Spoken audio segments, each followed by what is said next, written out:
Feminist Buzzkills. I'm Liz Winstead, and I'm joined by my co-host Moji Alabodale, and together we are the Taylor Swift and Beyonce of abortion podcast hosts. Oh my God, Liz, are we fighting? No, neither are they. Oh, okay. That fake fight that people are creating about Taylor Swift and Beyonce, like I couldn't have cared less about anything, but like to manufacture something I couldn't care less about is just next level.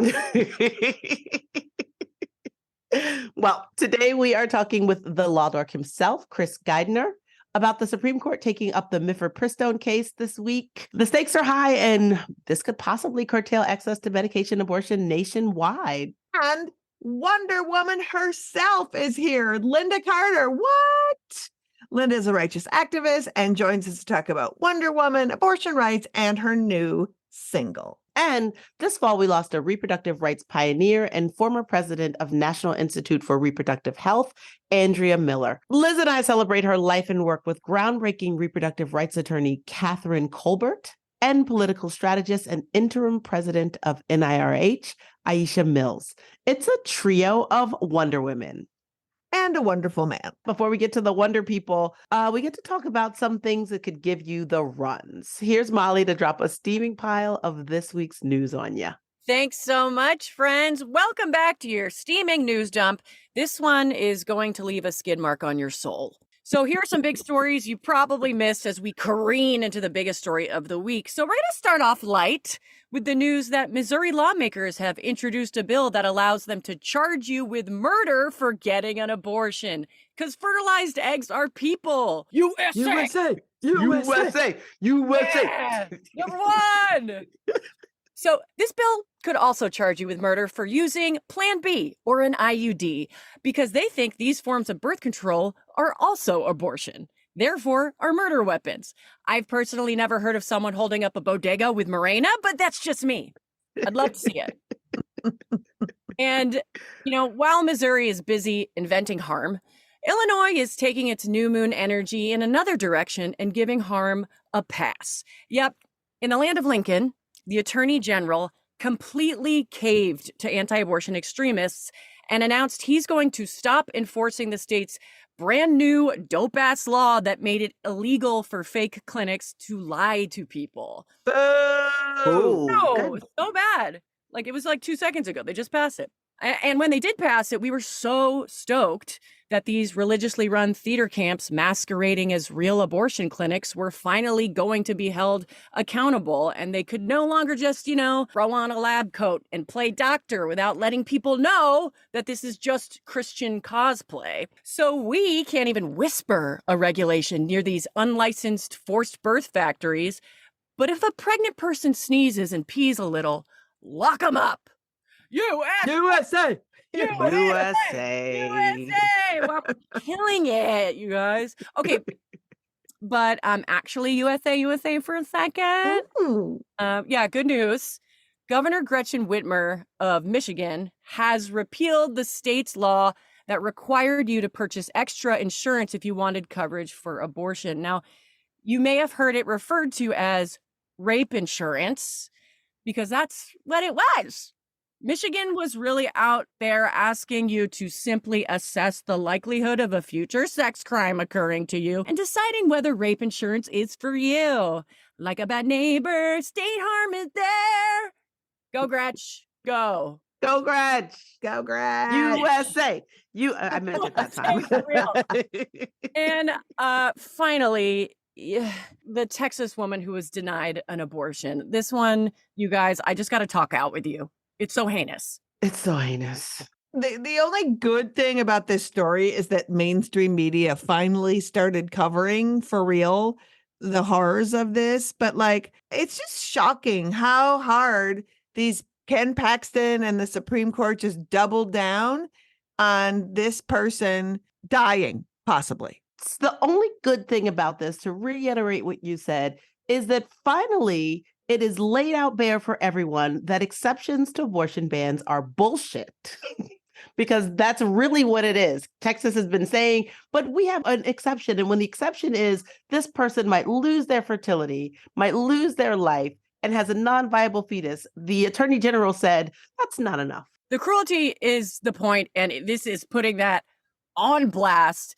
I was just thinking, I was like, how they say 20 weeks? They're like, oh, 20 weeks, the baby can feel pain. I'm like, so you're gonna make it continue to grow so that it can be birthed into the world and have even more pain. Okay, got it. Yeah. Yeah. Pro-life. Yeah. I mean, the whole thing is just, I hope that people are truly sickened, and I hope that they actually decide to take action in seeing that you can be a person walking the earth.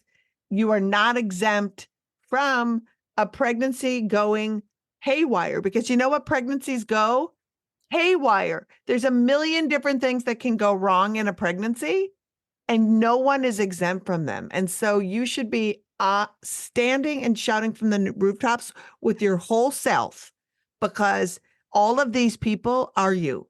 Just fucking full stop. Molly, thank you so much. Thanks, Molly. Also, I forgot to mention that the biggest news story of the week broke, and I will leave you to casually discuss the fate of abortion. That is once again in the hands of the Supreme Court. Okay, bye. Okay, bye. Thanks, Molly. You notice how she pieced out on that one. So, smart lady. Normally in a world that is just only 80% insane, that Texas story of a woman being denied care would have been the top story. But no, the Supreme Court this week decided it is going to take up the abortion pill case, the case where a bunch of quack-ass fake pro-life doctors and a dentist decided they were going to do their damnedest to create a consortium and then a lawsuit that disparaged the abortion pill mifepristone. And they found a bunch of judges that let them plead their crackpot case, and it wove its way through the courts. And now guess what? The Supreme Court has decided we will finally hear this case. Yeah, we've only been waiting like months for the Supreme Court since we got the decision in August. But joining us is a lawyer, a journalist, a former SCOTUS correspondent for BuzzFeed News. You may know him from Law Dork, his newsletter that breaks down the goings-on of the Supreme Court for the rest of us to understand. Please welcome, to help us understand this, Chris Geidner. Hi, Chris. Hi, Chris. Hello. Oh my God, Chris, we are so glad you are available. So as we have been torturously and laboriously talking about this case ad nauseum, we knew the Supreme Court was going to take it. They finally took it. So talk to me about, why did they take it and what are they going to be looking for? Like, what should we be worried about too? Yeah, that's life in 2023. Even the good things have sort of it's the opposite of a silver lining. Even the good things have a dark lining. This one has a uterine lining. Yes. The thing is, the Fifth Circuit's ruling, if the Supreme Court didn't take this case, the Fifth Circuit's ruling would stand. And under the Fifth Circuit's ruling, all of the decisions since 2016 easing access to mifepristone would be pulled back. And so the change in how late in a pregnancy you can prescribe mifepristone would be gone. The change in how many appointments you need would be gone. Most importantly, the change to getting rid of the in-person dispensing requirement would have been back on the books. And so there are a few other small things, but those are the three big changes since 2016. And if the court hadn't granted the case under the Fifth Circuit's ruling, all of those would have been back to the 2015 standards. And I just want to tell folks that what it ostensibly is a 7-week abortion ban when it comes to medication abortion, just so everybody can understand that with in-person. And it was bad enough when we had more clinics open, but now without any clinics, and if you can't get it through the mail, it would be a federal 7-week abortion ban when it came to medication abortion. And that's why both DOJ and Danko had gone to the Supreme Court and said, please take this case. The most interesting thing was the fact that Alliance for Hippocratic Medicine, that's what I call it too. Or we like to call them Aaron Holly's OnlyFans members. Oh, I'm not doing that. What they did was they filed what they called a conditional cross petition.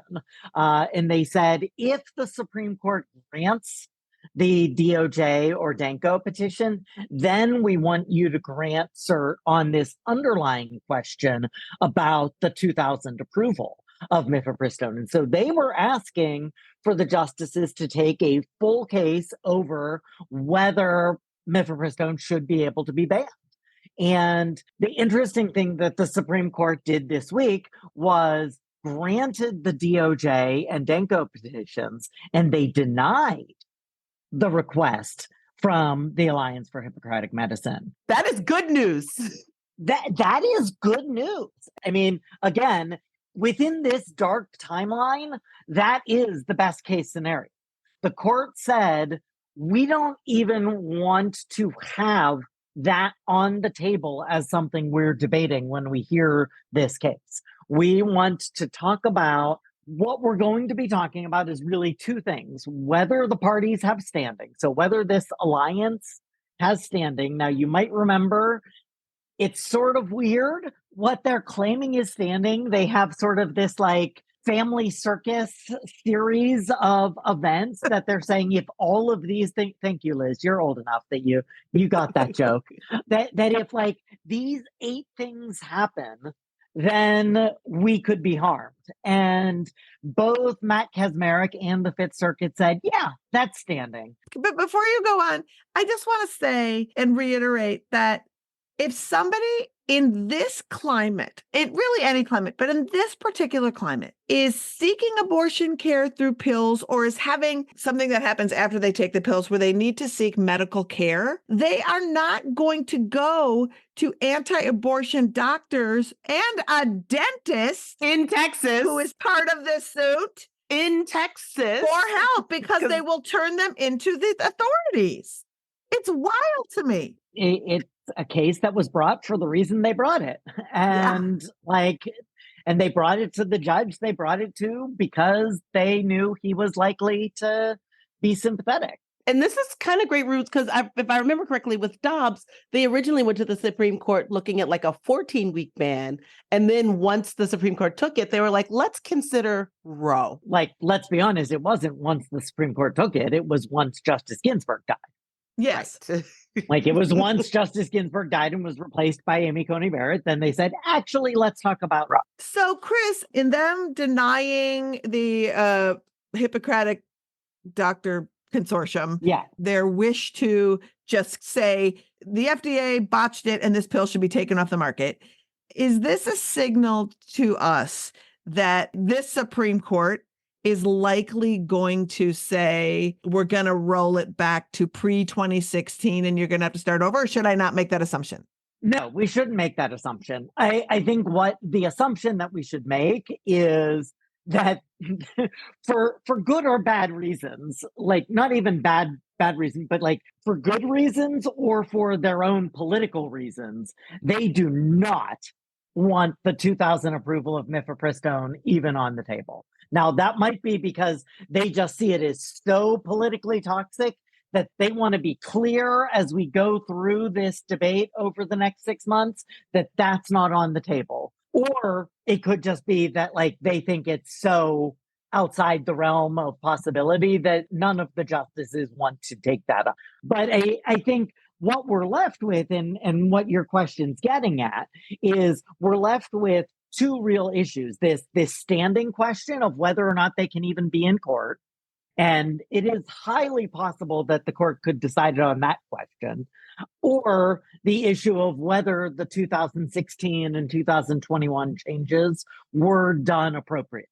Now, like, I think that even in this environment and from this court, we're on pretty safe grounds on that because, like, this is the reason why, if you remember back at the district court and even at the Fifth Circuit, all of these amicus briefs that were coming in, like the weird situation where like big business and pharma was on the same side as like Planned Parenthood and FDA. Like they were all on the same side because like this would really upend if you're going to say that you can go to court and on this thin of a record overturn an FDA decision. You're really going to make life very difficult for pharma, and pharma don't like that. And also they love pharma. They loves them some pharma. It is a case that if they, one, they're probably going to get rid of it on standing because this is just an absurd standing argument. But they might also say, like, while we've got it here, we're going to roll on this APA challenge, this FDA challenge, because it also is far outside the realm of the types of challenges to agency action that we expect.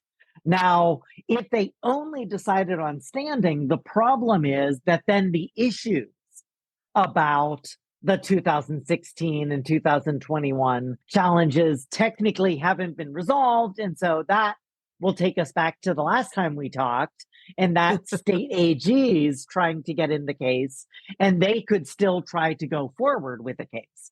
So they would have to find other people with standing to try to challenge the 2016 rulings. Which would be like all the abortion rulings where essentially the justices were saying, this isn't the case, keep trying. The AGs are the Missouri and Idaho and Kansas AGs. Like, they're probably going to file an amicus brief in the Supreme Court in this case. So they're going to be still putting their arguments forward. And so I think that there's a chance that, and I think I'm probably in the minority here, even among like people who generally I agree with on Supreme Court things. I think that there's a chance that they resolve both of these issues this term because they do think that like sort of both of these grounds are dangerous, honestly, outside of the abortion context. It's not because they've all of a sudden become pro-abortion. It's because, as you said, it's an anti-business decision, ultimately. Yeah. But this isn't going to be the end of it. There's always a but wait, there's more. So, Chris, what is the but wait, there's more? There is one like element that like no matter what happens in this case, there is still like this issue that it wouldn't resolve what a bad administration could do. Even if they toss it on standing and resolve the APA thing and say this is allowed, the 2016 and 21 rules stand, like that doesn't mean that a Republican administration couldn't come in and try to change it. Within their own HHS, they could put it, Exactly. Yeah. Like they could promulgate new rules and say, actually, we think that the mail order rules aren't appropriate. They could say that we don't think that Comstock has been abrogated and we think that any mailing is still illegal. So we're going to roll back that rule anyway. You know, it's like we have been doing with Title X funding for clinics. It's the same thing. Whatever HHS is in there, you know, we did a whole podcast just about how much power unelected and appointed people have when it comes to your healthcare, and it's astounding. So I do think it's just important that like while I think this case is going to turn out well, it's certainly not like a case that ultimately resolves the issue. The bad ruling in this case would have been really awful and still could be really awful. But like the good ruling is really just a ruling that keeps the status quo. Right. Yeah. It doesn't advance anything or give us any additional rights. Right. Chris, this has been so helpful, and you actually brought hope. I did not expect that, so I feel very excited about that. As you know, we're always going to be begging and talking to you to come back, but thank you for letting us know what to look for, what is at stake, and what they're going to be looking at. You are such a genius. Thank you so much for being with us. Well, thank you. Thanks. You can follow Chris everywhere at Chris Geidner and at Law Dork News. On Twitter, I'm saying Twitter, not the other thing, IG and Blue Sky. And please, please, please subscribe to his Law Dork Substack for some of the best legal and SCOTUS reporting out there. We got to support our indie journalist friends. Twitter is the only dead name I'm using these days. I feel like that's fair. I'm going to I love calling it. It's dead name. That's amazing. As always, info on the Miffy case and all this week's news stories will be in the show notes. And you can find the best, most up-to-the-minute resources on accessing abortion care and funding for your care on our website, aafront.org. Our Charlie chatbot on the bottom right will walk anyone, anywhere in the country through their options and resources for abortion. And now, it is in the wake of the Supreme Court taking this mifepristone case. I'm glad that today is the day that we are paying tribute to Andrea Miller. She is a policy person who would have been so excited and probably would have been our guest today on this show as we found out the Supreme Court took this case. If you've been listening to the pod, you'll know that we mentioned about a month and a half ago that Andrea Miller, who is a pioneer of reproductive rights and justice, died in late October. And we at AAF and Moji and I and the whole Feminist Buzzkills team wanted to honor her life and her work because a lot of people don't know how instrumental this person was at working tirelessly, fighting for reproductive freedom. Andrea started at the ACLU, helped found the Center for Reproductive Rights, and for the last decade plus was the executive director of the National Institute for Reproductive Health, which is an organization that helps craft state and local policies that further abortion access. She spearheaded so many wins that directly affect us all, like over-the-counter Plan B, no copay contraception in Massachusetts, and was instrumental in helping craft the New York Reproductive Health Act that helped invalidate the anti-abortion laws in the New York State Criminal Code. She was working with elected officials on a bill to enshrine abortion in the New York Constitution when she unexpectedly died in October. We're all still reeling from the loss and wanted to take this time to celebrate a woman who is quite literally a hero and whose joy, brilliance, adventurousness, and generosity will be missed. That's right. And on a personal note, Andrea was part of the Minnesota mafia of abortion badasses, including Amy Hagstrom Miller, including so many people who have come forward and did this work. She was a friend. She was one of the very first boosters and financial supporters of Lady Part's Justice League, which has become Abortion Access Front. And she saw possibility and supported all of it. She understood community, and she was a dear friend and somebody who has made life better and touched the lives of everyone who knew her and didn't. We wanted to celebrate Andrea with those who knew her best, and we have some wonderful guests, a whole slew of Wonder Women, starting with a superstar attorney who was CEO of People for the American Way, and along with Andrea and other badass lawyers, was co-founder of the Center for Reproductive Rights. It was Kathryn and Andrea who crafted the strategy for the landmark Supreme Court case, Planned Parenthood v. Casey. Please welcome to share so much about the monumental work she and Andrea have accomplished, Kathryn Kolbert. Hi. Hey, Kathryn. Hey, thank you for joining us. Hi, nice to be here. So you met Andrea when she came on as your assistant at the ACLU. Can you talk about how you first met Andrea and how that relationship grew from legal assistant to helping craft the strategy for the landmark Supreme Court case, Planned Parenthood v. Casey? Sure. So I met Andrea when I became a consultant to the ACLU in 1988. She was about 21 years old. Had been working as an assistant to Rachel Pine, another lawyer in the office. When I came on, I was working out of Philadelphia, but needed somebody in New York who would help me. And Andrea became my new assistant almost immediately. I think that what I remember most strikingly about that time is that Andrea and I would be on the telephone about 18 or 19 times a day. I mean, it was just kind of endless direct dial. There was just a button on each of our phones that would go directly to each other, so that when I was out of the office, I was talking to her as much or more than I was when I was actually in the office. This was the days before the internet, before email, before fax machines. Was it before cell phones too?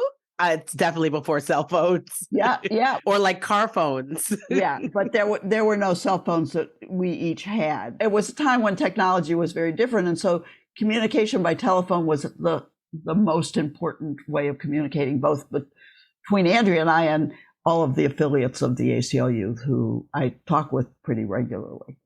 I think the thing I remember the most about Andrea is that she had this uncanny ability to kind of finish my sentences or get to something I needed before I could finish asking for what I needed. We used to talk to each other about having the second half of my brain. That's how she was around a whole range of people who were important to the movement. And I think at the time, well, this was 1988, within about 6 months after my joining the ACLU, the Webster case went to the Supreme Court. That was the first time. Will you explain what that is? So that was a case out of Missouri, and that was the first time we thought that the court had enough votes to overturn Roe versus Wade. And what were they challenging in Webster? Oh, let me think here. So it was a statute out of Missouri. It had a requirement that the government couldn't talk about abortion or fund abortion. It had a hospitalization requirement. It was a number of restrictions on abortion. And while we had thought that the court was going to overturn Roe in Webster, they didn't do that. What Justice O'Connor did is she said, I think these particular provisions are constitutional, but we don't need to reach the question of whether Roe versus Wade is still the law of the land. But at the time, I was organizing the amicus briefs for Webster. We, with Andrea's assistance, went out to hundreds of organizations across the country who filed amicus briefs in defense of Roe. And it was a really large outpouring of support. There was a national march with, I think it was 500,000 people in DC at the time, which would have been the largest women's march at that moment. It was a time of national turmoil, and everyone thought Roe was going to go down. It didn't, but we came very close. And you know the phrase that Roe versus Wade is hanging by a thread? That comes from the oral argument and the opinion in Webster.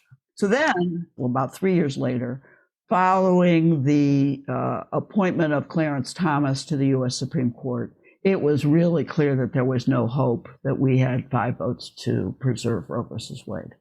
And so once again, we were going to the court thinking that Roe was going to be overruled. And this was in the Casey case? This was in the Casey case, yes. So could you explain to our listeners just briefly, because I think so often we talk about Roe and the Casey case in 1992 is the reason we have all these shit laws and states can do all this terrible stuff. And I'm hoping that you can explain a little bit about what Casey was and what you were arguing against. Exactly. So Casey was a Pennsylvania statute. It required a 24-hour waiting period. It required doctors to provide a litany of information that was intended to discourage abortion. There was a parental consent requirement. There was a husband notification requirement. Again, a series of restrictions that were intended to limit the availability of abortion. Now, in 1986, just 5 or 6 years before this, I had argued a case in the Supreme Court called Thornburg versus American College of Obstetricians and Gynecologists. And that was the last clear reaffirmation of Roe. We won that case by a 5-4 vote. And so when Casey came back to the court, it was almost identical to the case in 1986. And so our position was, if the standards of Roe, that is what was known to lawyers as strict scrutiny, were applicable, then we would win automatically. But if the court changed the standards, that is, gave states greater ability to restrict abortion, then we might lose and these particular provisions. Well, you credit Andrea with helping you craft how to navigate that. Can you talk a little bit about that? Sure. So let's remember, we thought we were going to lose. Right. So the entire strategy was built on the notion that if we lost, we needed to win the presidential race the following November so that we would have Congress and the presidency enough votes to pass a statute that protected Roe. So our strategy was built on asking one question. And this was very radical at the time. That question was, is Roe versus Wade still the law of the land?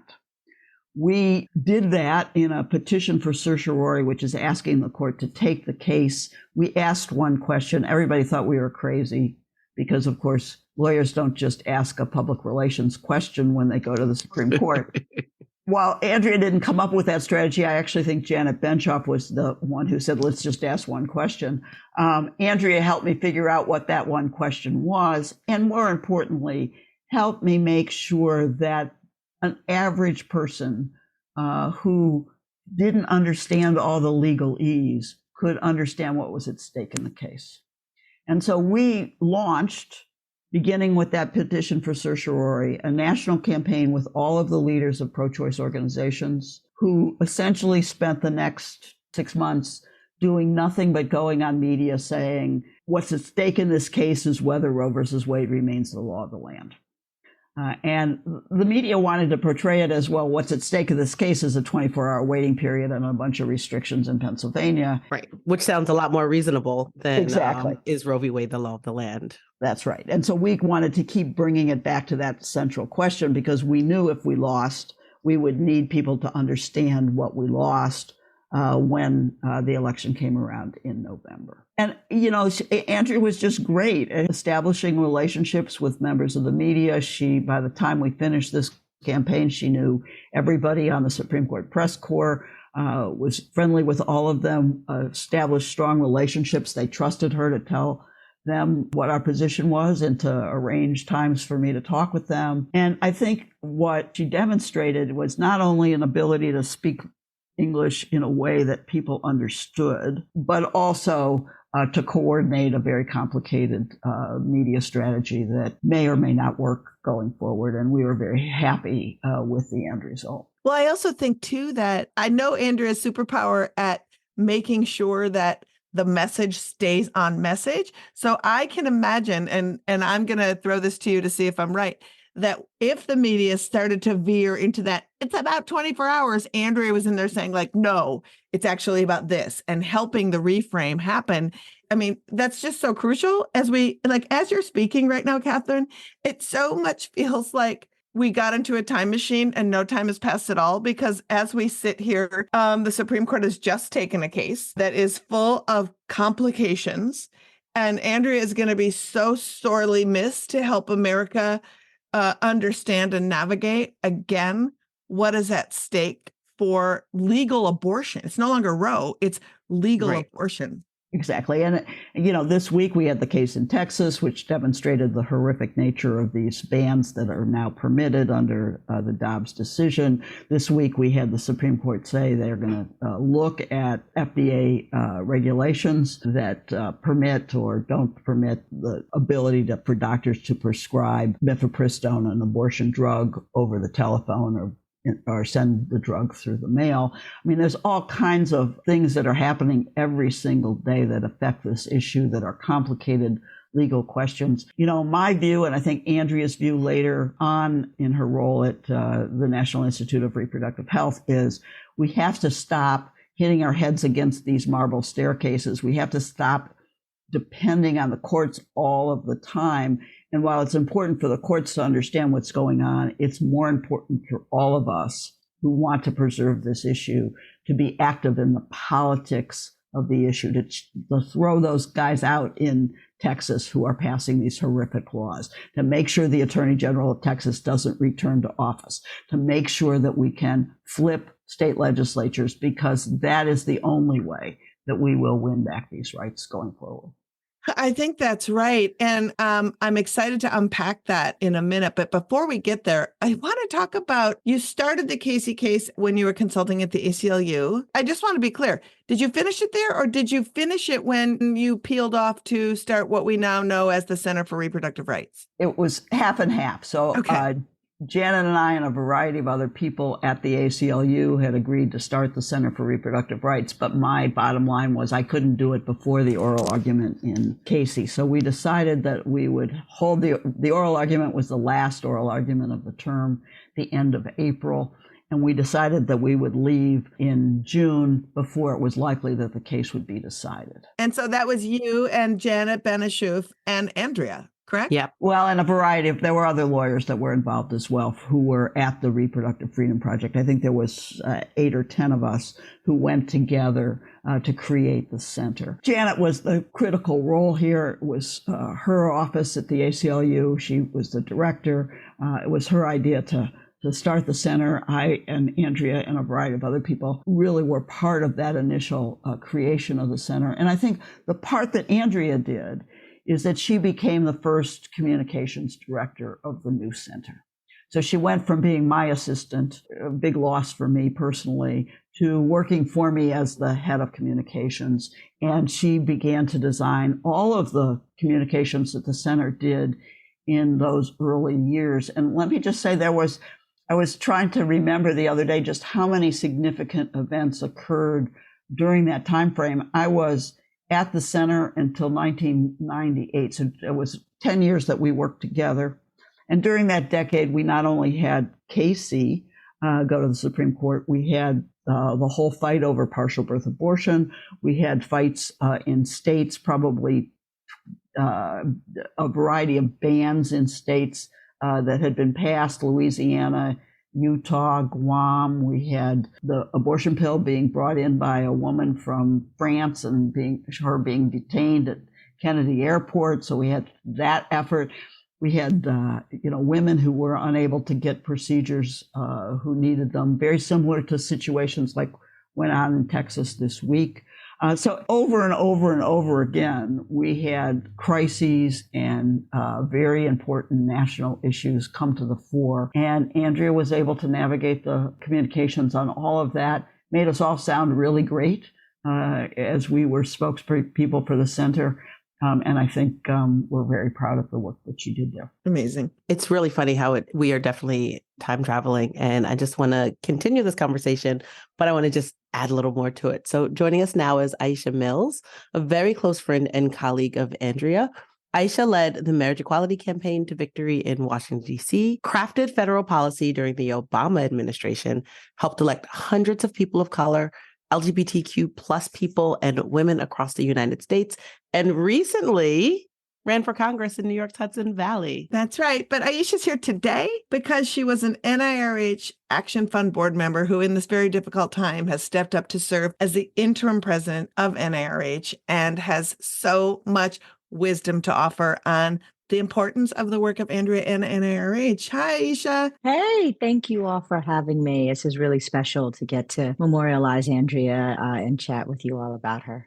Oh, I so agree. And I couldn't think of two better people to talk about, especially on a week where another landmark Supreme Court case has landed in our lap. And it's something you're going to have to deal with it, Aisha, and something that, I wish Andrea was here also to deal with. So like we asked Kitty at first, how did you come to know Andrea? I met Andrea, maybe 5-6 years ago. She started, we started talking about some of the lessons of the LGBTQ rights movement and how we won marriage equality and what could be applied to women's rights, period, and justice, and obviously abortion, the abortion fight, abortion access, reproductive health more broadly.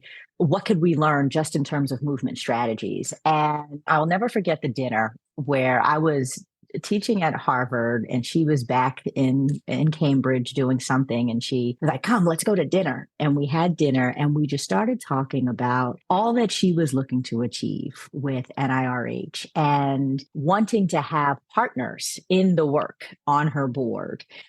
To be able to take the board and take the organization into the future. And the thing I remember about that dinner is that I found that Andrea had such a sense of the big picture and all that was happening in the world and where we needed to be, who was being left behind, who wasn't able to get abortions, right? Because of the way that the movement had won, we still hadn't fully won at that time. And she had big vision, but knew that there was so many different machinations to how we needed to get there. And what I was most just kind of boiled over by, having come from a national framework. I mean, I was very much a Washington policy thinker at the time that she and I were having this conversation. And she started to talk to me about the deep partnership work that she had started at NIRH, and that at that point had so many monumental successes. And the fact that she was really connected to the fact that all politics are local, that she was very committed to supporting activists on the ground to be able to change the outcomes of their lives and influence the state of political affairs at home really excited me and her big vision. So I joined the board. So I ended up joining the board. It's been over 4 years now, and continued to just be inspired by her as a leader in my own work. And it's such a loss for us all, for all of our movements, that we don't have her as a visionary continuing to guide us. But I'll tell you all what has been really remarkable in just the few short weeks that I have been invited to step into her shoes and just continue to shepherd her organization. I am just continually in awe at how, as a visionary, she set us up for where we need to go. I mean, she literally has laid a path for us organizationally as a movement. And so that everybody, we're not leaving anybody behind in terms of abortion access. And it really is phenomenal. Her legacy will certainly continue to power on. Well, and I want to ask you, Kitty, because I think, Aisha, you're so right that all politics are local.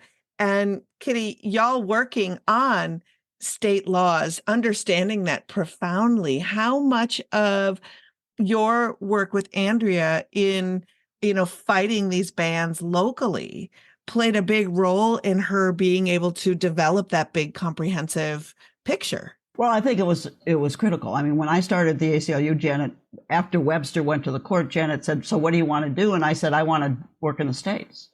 Because I came from Pennsylvania, which at the time was one of the most restrictive states, and we needed to focus on the states. And everybody in D.C. only wants to focus on Congress, but these laws weren't being passed by Congress. They were being passed by the state legislatures. And so between 1989 and 92, those 3 years before we left for the center, when I was at the ACLU, I was in 44 states fighting restrictions on abortion. And Andrea helped me get to all of those places, helped me round up the people we needed to talk to when I got there, helped me craft the messages and make sure that we had people on the ground who really understood that you can defeat these bills if you are organized and you have some strength. But most importantly, you needed the votes. And that's when we all learned that politics is queen here. It's the only important thing. This issue isn't going to be won in the courts. It's got to be won at the state legislative level, in Congress, maybe with the presidency, but most importantly, at the state legislative level. Because let's just think about this. If Texas, had a majority Democratic House or Senate, we wouldn't have bans that are as restrictive. But I think we really know this because all of these things, like Dobbs, Casey, they all came from states, right? These don't come from the federal level down. They start in states and then they move their way up and through the courts. Aisha, I wanted to ask you, you spoke a little bit about Andrea's vision, but could you tell us a little bit about what you see as her greatest accomplishment, or just in the continuum of great accomplishments, what's one that you would pick out and hold up as a jewel? Oh, well, overall, one of the things that always inspired me about her, and let's say it, she would actually be fine with me saying this, as a white lady feminist of a certain generation, I found Andrea to be really thoughtful and deliberative about how to be as inclusive of everyone as she paved the way and fought for abortion access, but thinking more broadly about what reproductive freedom meant to all of us. Now, look, I'm a lesbian, so my conversations around abortion are going to be different than other pregnant people or potentially pregnant people, right? What I found to be a real inspiration that I use in my own daily life is the way that she helps us think about reproductive freedom far more broadly than just abortion access, but of course, centering abortion access. So for example, let me tell you what I mean by that. The fact that she helped to secure reparations, and I mean like cash money, reparations for people who had been forcibly sterilized in California, really big deal. Mm-hmm. The fact that she was advocating for birth justice, getting increased payment rates for birth doulas, making sure that incarcerated pregnant people weren't shackled. I mean, all these other things, dealing with maternal mortality, really thinking about reproductive freedom and abortion access in a way that we all can be connected to it. And I heard Kitty talking about just the communication skills and the messaging, but really the thoughtfulness about who is affected by a very tiny swath of this society, these elected officials who want to control our reproductive systems, and really bringing us all together to figure out ways that we can be powerful and fight back and control our own reproductive bodies and have freedom. That's the thing that really stands out for me. As somebody who came to this work, but I mean, I had abortions and I always was pro-choice, but it's, when things started going south in Texas in 2010, and I decided to travel around the country in a van with my dogs and do fundraisers, and then started meeting the people on the ground working. Unless you are so self-obsessed, if you open up like Andrea, the only reason, the reason that Andrea can complete people's sentences is because she listens all the time, right? So to listen and see the activists on the ground, I feel like every white lady in this movement needs to go out and be on the ground, because if you're worth your salt, you're seeing who you need to uplift. Because if you can provide a platform to uplift those people, and that's what everybody does, NIRH does. It's what you did, Kathryn, in your work and doing your work. It's what we do at Abortion Access Front.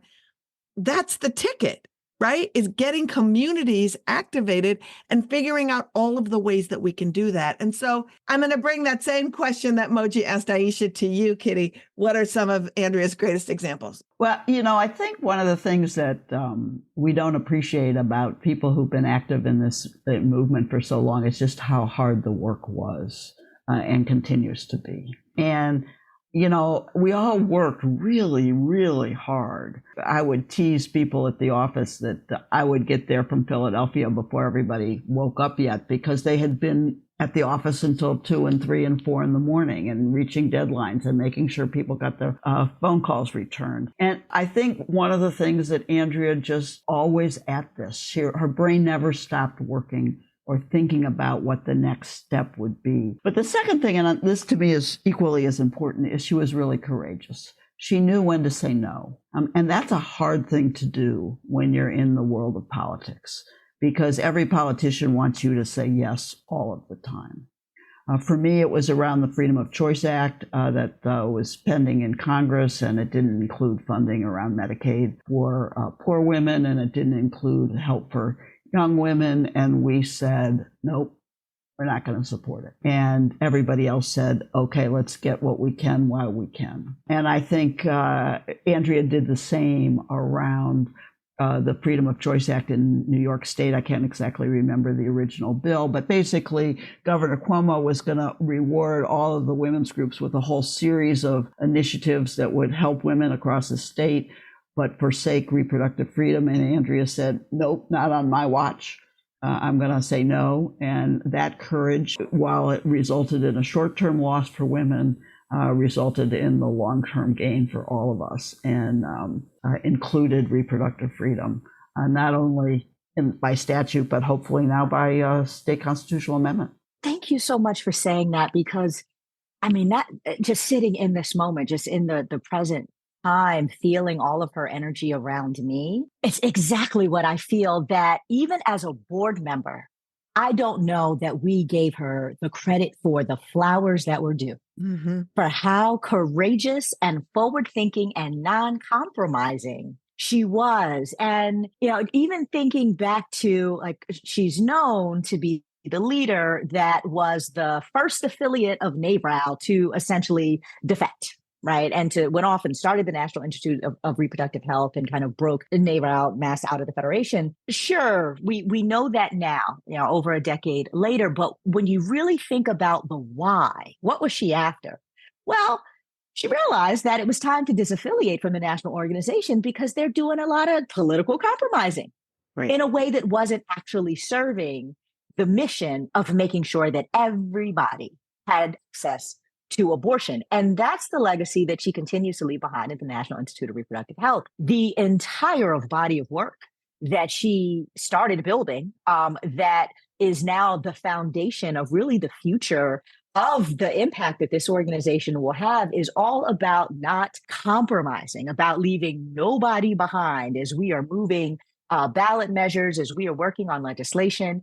And that is bold, and it is courageous, and it is not popular, and there's not a political appetite most of the time, because people want to, oh, we'll give up some things just so we can get a little bit. And I admit that even as one of her friends and kind of, big champions on her board in the work from that angle with her, it didn't hit me how much she really pushed the envelope and deserved to have all the flowers around that, because not easy stuff to sometimes be on the wrong side of your friends.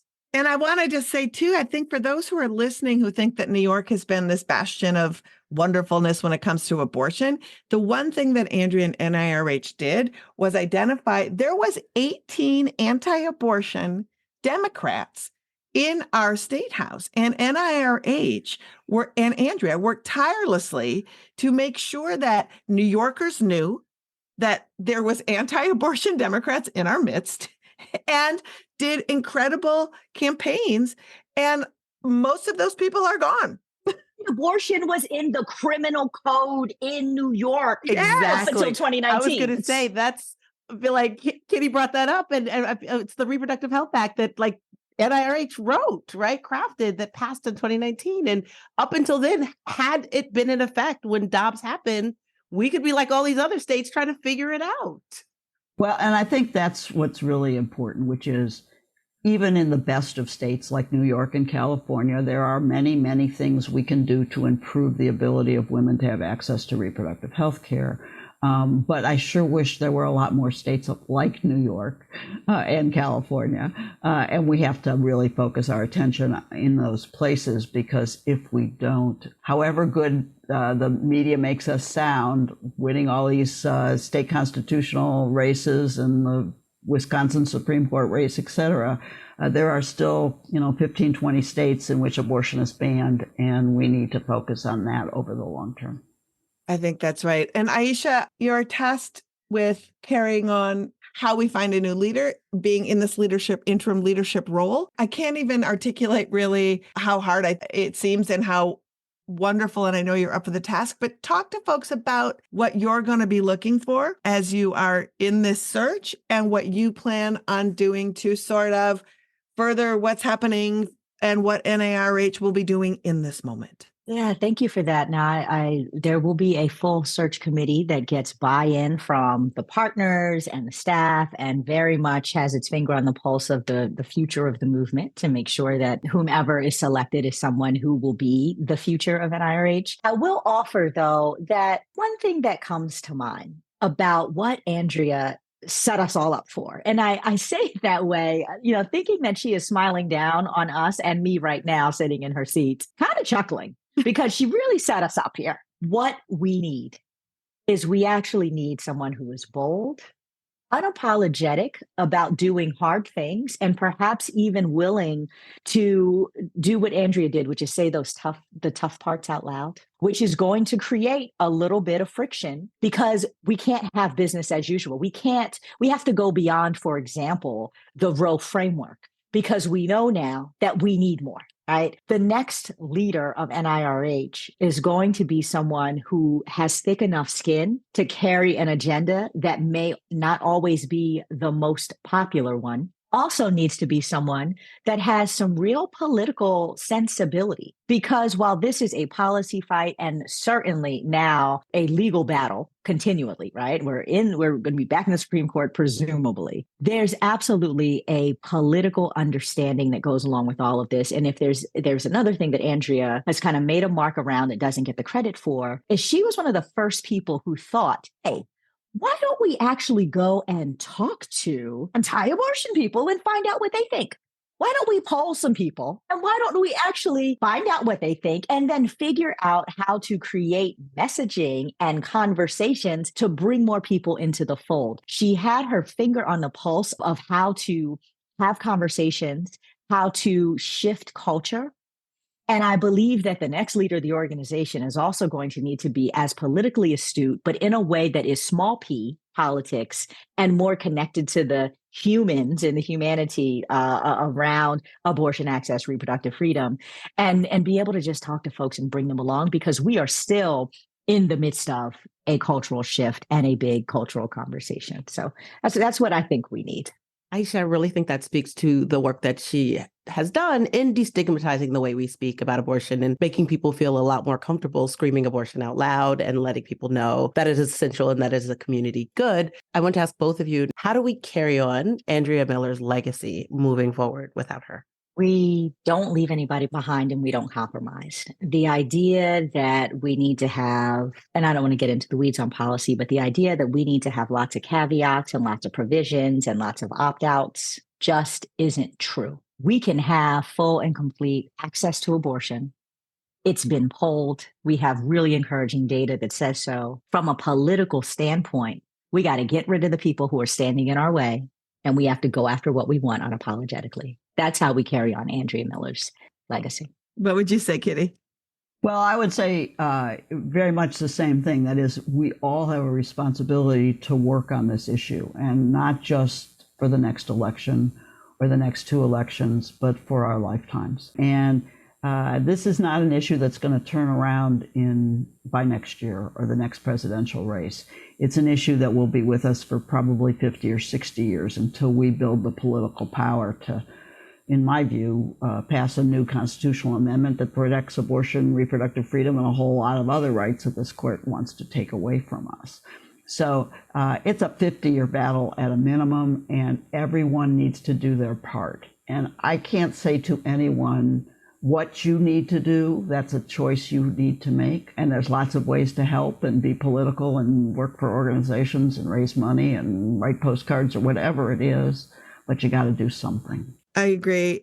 Andrea would have wanted that. Andrea would have wanted that. And I also think, too, for those of us and those who are listening who, you don't belong to an organization and maybe you don't even identify as an activist, the thing that helps move the needle politically is by you bringing your belief system that abortion is a moral good and that it's a community good, and that you actually hold politicians accountable by saying that in the fiber of your being, with your whole chest, that you can say, I support this, and that whether or not you hold office depends on you actually helping not only beat back these terrible laws, but further access and celebrate it as such. So Andrea, that is what Moji and I and my folks at Abortion Access Front promise we're going to do. Kitty and Aisha, thank you for coming and sharing so much about Andrea's life and work. I can't think of better people to do it. And I'm so glad that a public that might not have known Andrea Miller before knows what a champ she is. And thank you so much for joining us. Thank you. Thank you. Thank you.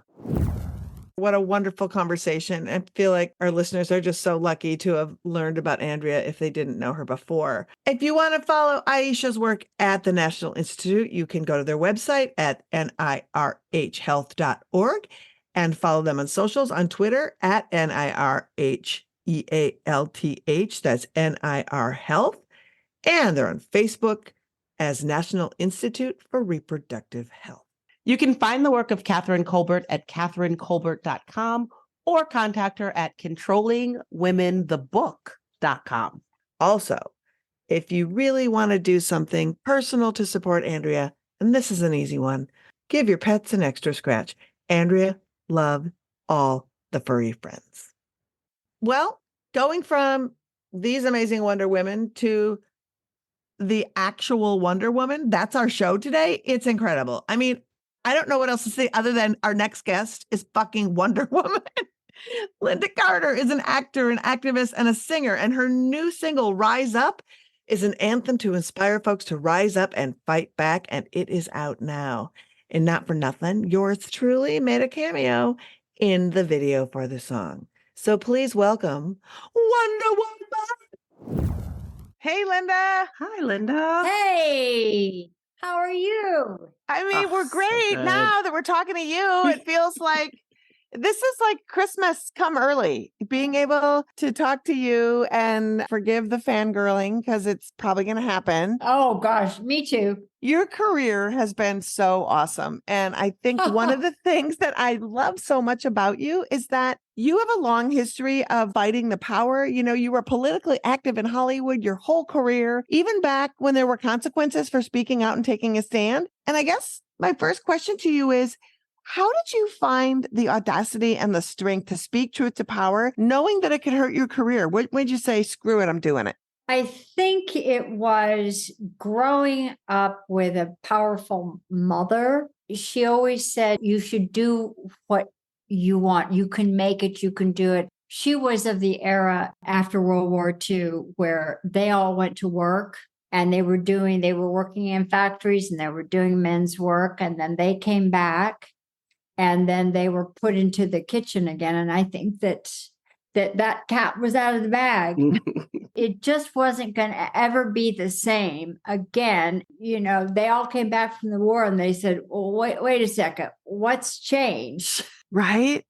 Yeah. And so I always had this sense of I can do anything, I can be anything, and I can do anything. And I knew that you sort of had to be a person unto yourself because no one was going to be there to help you. Mm-hmm. And my parents got divorced when I was very young. So they were all scattered and doing their own thing. And I knew no one was really going to be there to help me out. You know, my mother was there to help me in spirit, but there was no bones to help steer you through, really. I think that's really interesting to think about when those instances come. And I think everyone goes through it where you have to raise yourself at some point on some level, where you find the strength to do that really helps you, I think, grow your imagination even also. And when you don't have a choice, you sink or swim. It's like, Yeah. There's no place else to go.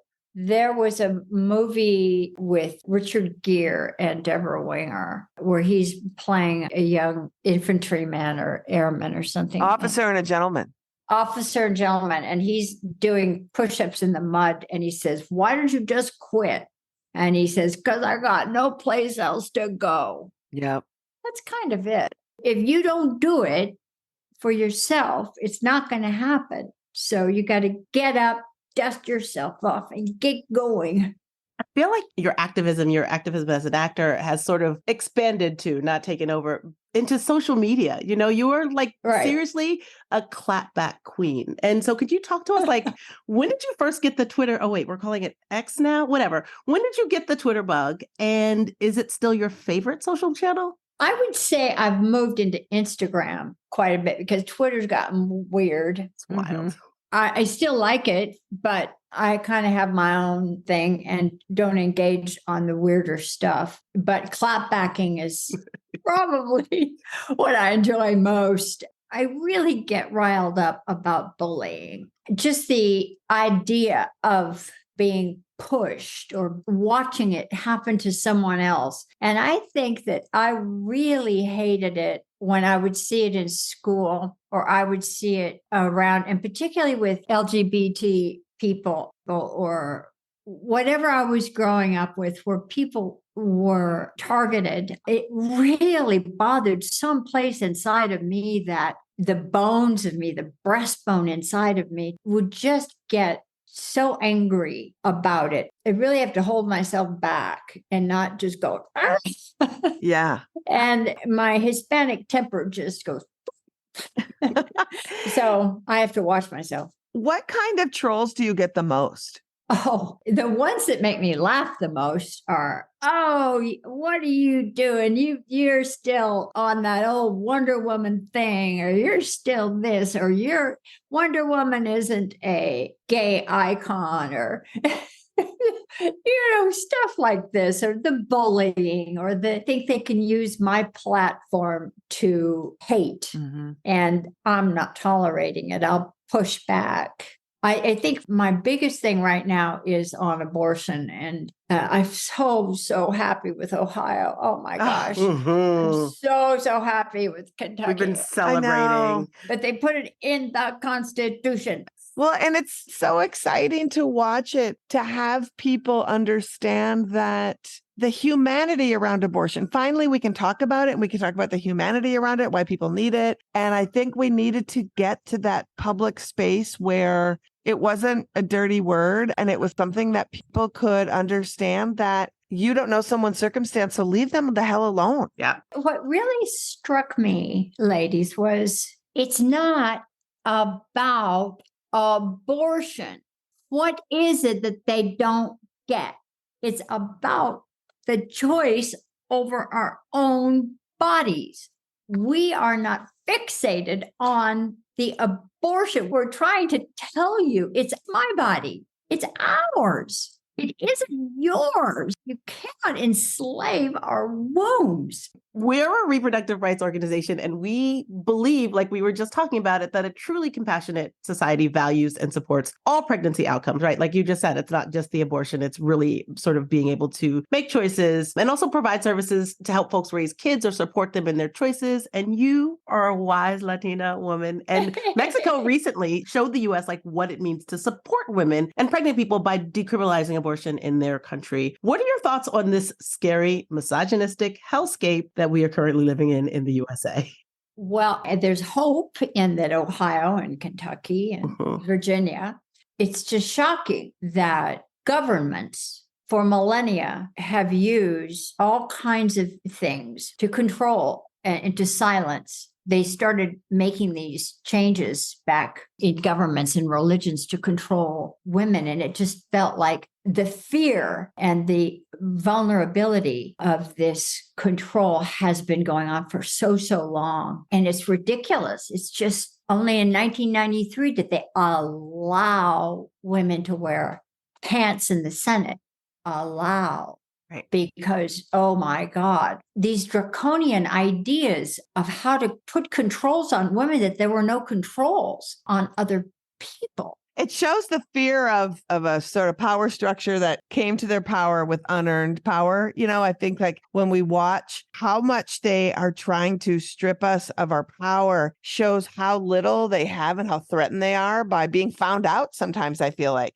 It's like, oh, your daddy had the job and his daddy had the job before you, and now you have it, and you're mad that somebody could do it better than you. That's not part of the lineage. There is something to be said about this. There are a lot of men that voted in the Ohio election to support the right to choose. All men passed the 19th Amendment. Mm-hmm. So don't want to throw all men under the bus, and I don't, and I never will. Because I had a wonderful husband, I've got a wonderful son and father, and all those men that support us. And I don't want to denigrate a single one of them. I do want to denigrate all the rest. Yes, I agree.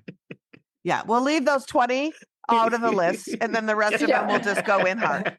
The idea, is it's like when someone says that God intended for me to be here. I'm thinking, well, yeah, God intended me to be here too. Yeah. So shut up. Yep. And also, I've reached a point in my life where I'm just tired of other people I'm not asking anybody else. It's like we keep saying, if you don't want to have an abortion, don't.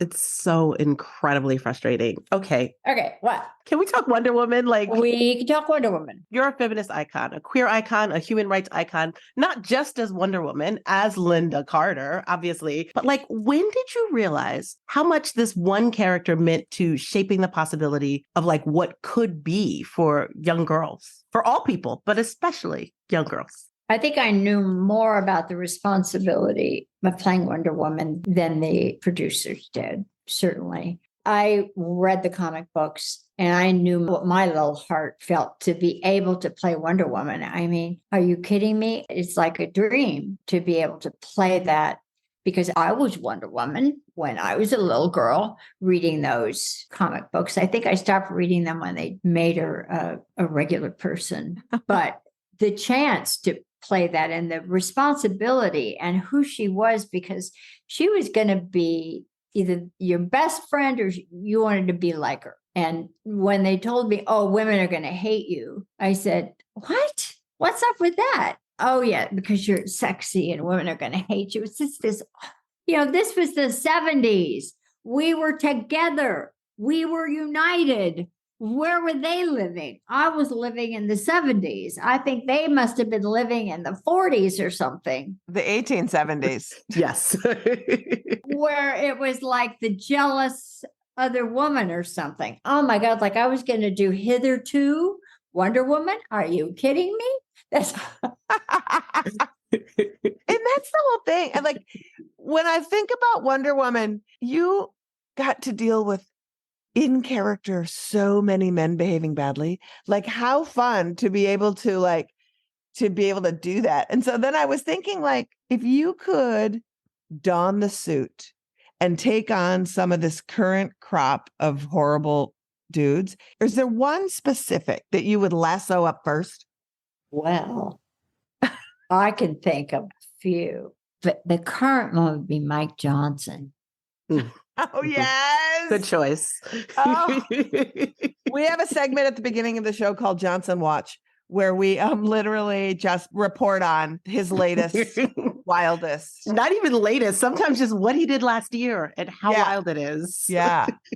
What's your favorite thing about Mike Johnson? Or that's not a trick question. Are you casting a spell on him right now? I'm being him. Oh, gosh. Oh, Snidely Whiplash Johnson. Yes, I know. He's our scariest person, too, because people don't know about him. When they said, what is your governing principles? He said the Bible. I just pick up the Bible and that's what it is. And it's like, well, we have a constitution, which is a second option for you to read and govern by, but I guess not. That was really strange. If you pick up the Bible, man, there's a lot of bad mojo in there. Yeah. Yeah. So much weirdness. So I don't know which thing, but the gay conversion and all that. Yeah. I don't know what happened to separation of church and state, get him out. And as soon as possible. I know. It felt like a ruse. It felt like Matt Gaetz wanted to get him all along. So they put up Jim Jordan and everyone was like, it can't be Jim Jordan. And then he slid under the radar Johnson in there. And it was like, he's worse than Jim Jordan. How is this possible? I don't even know if Matt Gaetz is that smart, but I mean, there's also that. There's always that. I think most of it is people wanting to stay in office, except this Mike guy and his wife clearly are on the I am God. I've been anointed. Yes. Yeah, I am God. I speak for God. And the hubris is incredible that people feel entitled to speak for God or to speak for me. And they're speaking for me with the abortion issue. They're trying to speak for me about God, and they're trying to speak for me about the Constitution. And, it's not my America. It's not in keeping with my womanhood. It's not in keeping with my God. It's not in keeping with my America. I feel like for me also, just to interject, it's not what I want for myself. Mm-hmm. I wanted to get to talking about your music. Yes. You've been writing music and performing for some time, and you have a new single out called Rise Up. Can you tell us a little bit about your inspiration for Rise Up and a little about the new record? Rise Up is an anthem that I wrote last year. It was really an anthem to democracy. And it was about rising up for democracy, rising up for what you believe in, and trying to put it out there for everyone to rise up. If you are a volunteer and you're helping to feed the children or schools or whatever it is that you're involved in, we're starting a campaign that's going to be going all year for people to do their own take on the Wonder Woman spin, and that they are rising up for this event or for this thing or for that thing, and that they can post it on my page and I'm rising up for this and I'm rising up for that. And I'm rising up for good things, for democracy. I'm voting. I'm rising up to vote. I'm rising up, for choice. I'm rising up. Mm-hmm. And so it's rise up. Rise up. Oh my gosh, you Oh have my such God. a beautiful voice. I feel like rising up right now. Rise up. Oh, wow. So I wrote an album. My daughter was writing, and she was taking a turn from being a lawyer. She decided that she was going to do singing and songwriting, and she shifted from working at Gibson Dunn, and it's a law firm in Washington, D.C., and she just walked away, and she just did her singing and songwriting full time. And she was just pumping them out, and it was so good. And I thought, she said, Mom, you just got to start writing again. Because it was after my husband died. And she says, you got to put your things on paper, all of these things that you have inside of yourself.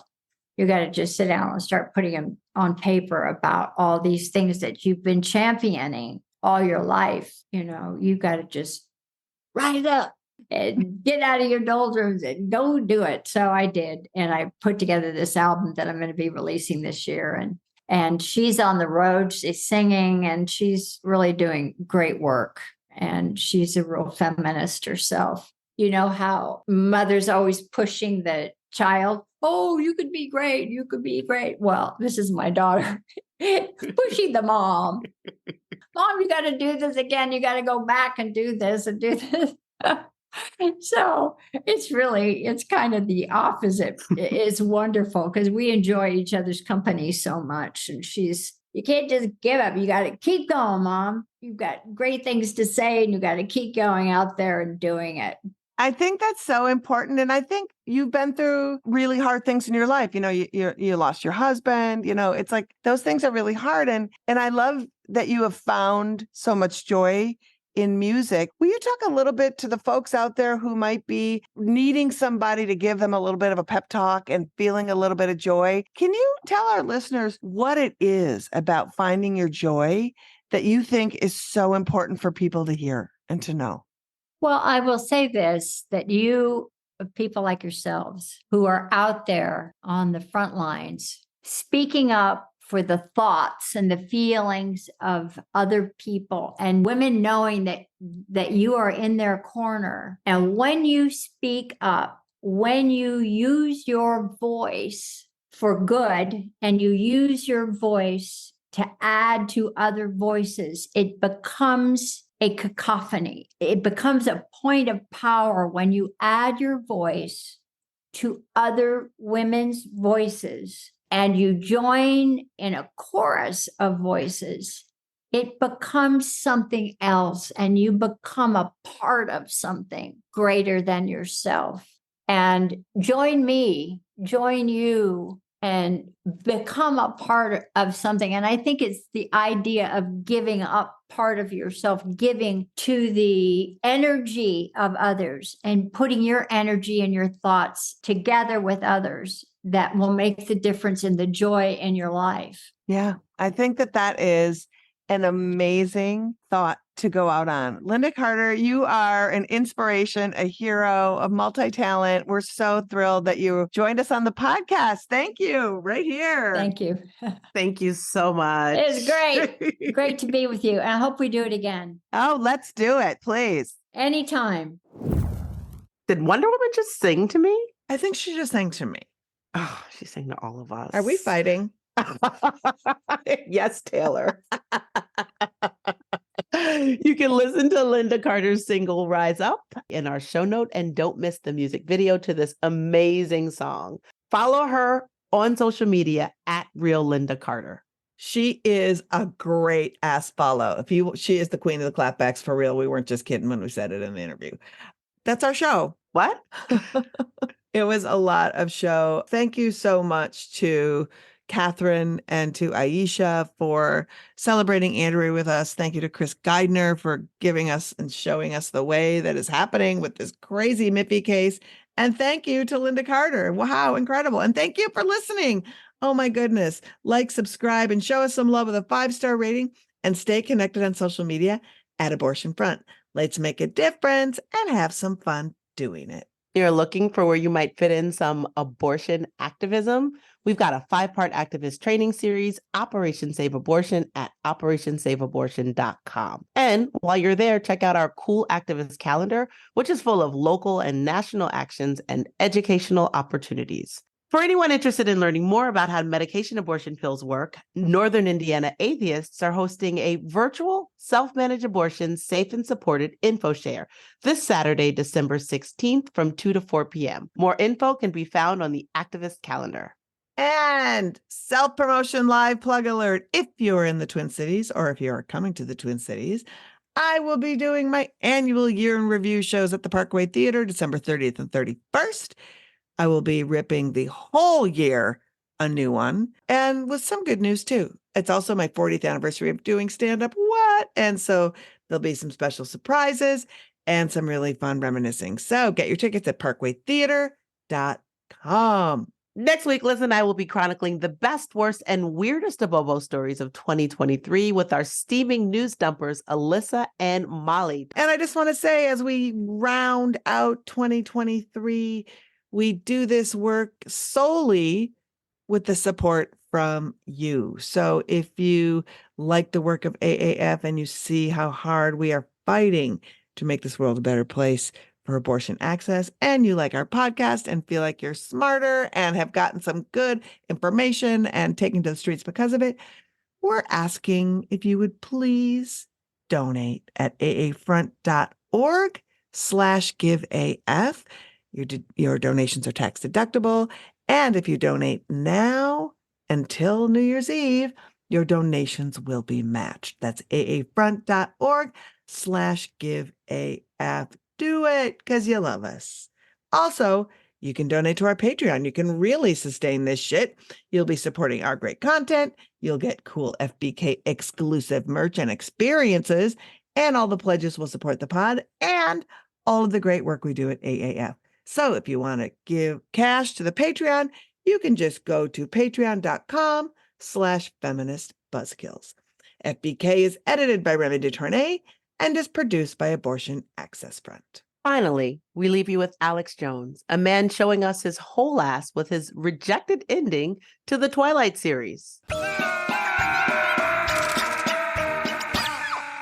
Peter Nygaard is on trial right now, was having women have babies, his babies, so they could abort them at 8 months, and then he could suck all their juices out and inject them into himself. A real vampire that literally takes the juices of his children and puts them in his body. We have a transcript of him saying that on TV. Who is this?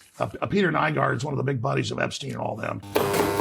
Feminist Buzzkills, the podcast from Abortion Access Front. New episodes drop Friday. When BS is poppin', we pop off. And if you want to support our podcast and all the work of Abortion Access Front, like, subscribe, and join our Patreon at patreon.com/feministbuzzkills.